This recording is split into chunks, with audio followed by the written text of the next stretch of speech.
बाली वध। युद्ध के लिए तैयार होकर सुग्रीव किष्किंधा नगरी पहुंचा और बाली को ललकारने लगा। सुग्रीव को देखकर बाली क्रोध से उसकी ओर झपटा। भयंकर मल्ल युद्ध होने लगा। बाली की मार खाकर सुग्रीव किसी तरह प्राण लेकर भागा। बाली ने कुछ दूर तक पीछा भी किया, परंतु जब वह ऋषिमुख पर्वत के निकट पहुंच गया तब बाली लौट आया। राम धनुष पर बाण चाहे देखते ही रह गए। थोड़ी देर बाद राम भी सुग्रीव के पास पहुंच गए। राम को देखकर सुग्रीव को क्रोध आया। वह बोला, मुझको आपने बड़ा धोखा दिया। यदि बाली को नहीं मारना था तो मुझे भेजा ही क्यों? देखते नहीं मेरी उसने नस नस तोड़ दी है। सारे शरीर में भयंकर पीड़ा हो रही है।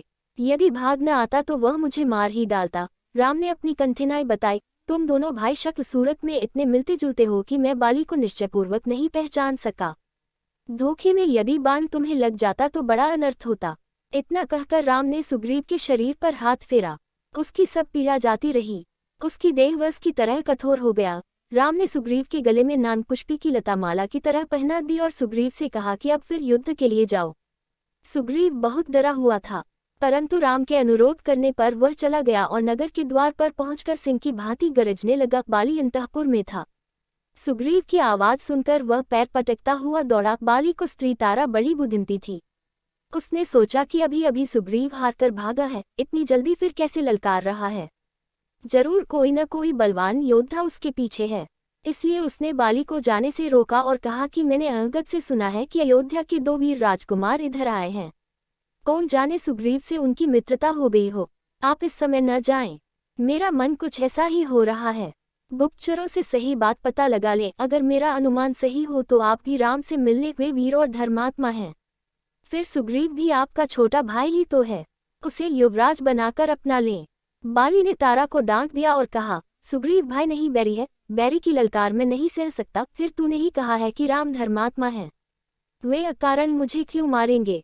इतना वचन मैं तुझे भी देता हूँ कि मैं सुग्रीव को जान से नहीं मारूंगा, बस उसका अहंकार चूर करके छोड़ दूंगा।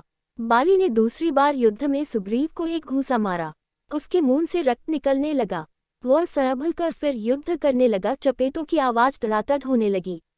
धीरे धीरे सुग्रीव का बल क्षीण होने लगा। सुग्रीव को व्याकुल देखकर राम ने एक कठोर बाण बाली को लक्ष्य बनाकर छोड़ दिया। बाली का सीना फट गया और वह पृथ्वी पर गिर पड़ा।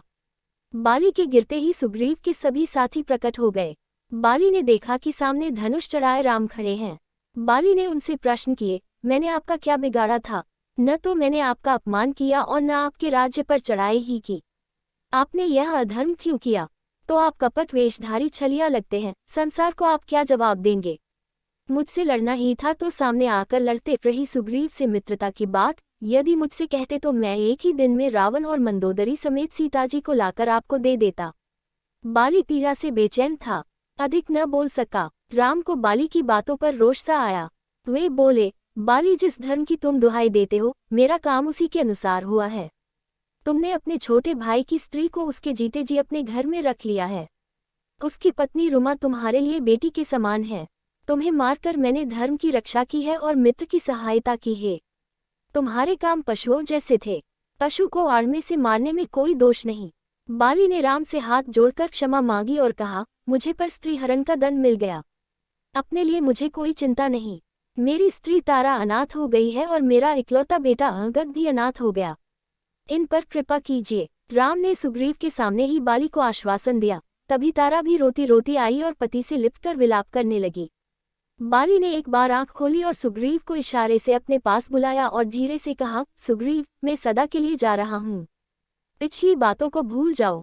सब भाग्य का खेल था। किष्किंधा का राज मैं तुम्हें खुशी से देता हूँ।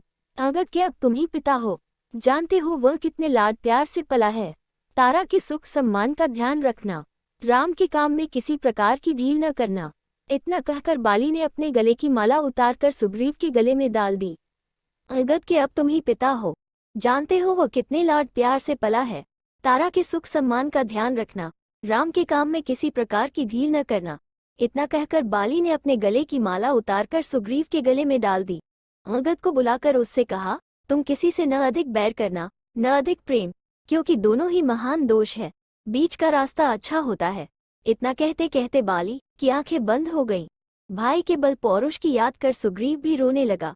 राम ने तारा, सुग्रीव और अंगद सबको समझा बुझाकर धीरज बंधाया।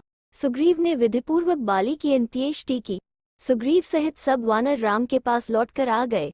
राम ने सुग्रीव से कहा, वानर राज, अब नगर में जाकर अपना राजतिलक कराओ और अंगद को अपना युवराज बनाओ। अब वर्षा ऋतु आ गई है। मैं प्रशोभन पहाड़ पर रहूँगा। वर्षा समाप्त होते ही आ जाओ और सीता की खोज में लग जाओ। सुग्रीव बोला, अंधस को जैसी आपकी आज्ञा होगी वैसा निश्चय ही करूंगा। मैं प्रतिज्ञा करता हूँ कि वर्षा समाप्त होते ही वानर सीता की खोज में निकल जाएंगे। आपको ये कहानी कैसी लगी कमेंट करके जरूर बताइएगा। चैनल पर नए हो तो सब्सक्राइब जरूर कीजिएगा और वीडियो को लाइक और शेयर जरूर कीजिएगा। धन्यवाद।